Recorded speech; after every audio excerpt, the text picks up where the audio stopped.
நம்மலாம் சின்ன வயசாக இருக்கப்ப 10th பர்த்டே இந்த மாதிரி ஏதாச்சும் ஒரு மைல்ஸ்டோன் பர்த்டேக்கு தான் வந்து பார்த்திங்கன்னா வீடெல்லாம் டெக்கரேட் பண்ணி கேக்லாம் கட் பண்ணுவோம்.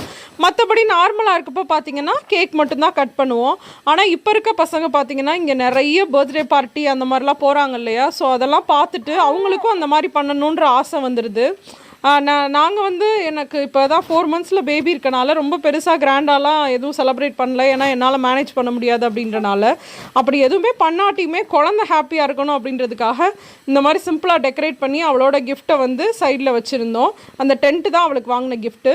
அப்புறம் ஸ்கூல்லேருந்து அவள் வந்ததுக்கப்புறம் பார்த்திங்கன்னா அவள் தலையில் வச்சுருக்கா இல்லையா அந்த க்ரௌன் வந்து டீச்சர் கொடுத்துருப்பாங்க போல். அப்புறம் வந்து ஒரு புக்குமே அவங்க கிஃப்ட் பண்ணியிருந்தாங்க. இந்த கலரிங் புக் வந்து பார்த்திங்கன்னா நான் வந்து ஸ்கூலுக்கு ரிட்டன் கிஃப்ட்டு எல்லா கிட்ஸ்க்கும் கொடுத்து விட்ருந்தேன் இல்லையா? அதில் ஒன்று மட்டும் எனக்கு கிறிஸ்மஸ் தீமில் தான் கிடச்சிச்சு. ஸோ அதை வந்து டீச்சர் இவளுக்கே வச்சு ரிட்டன் அனுப்பிச்சிட்டாங்க.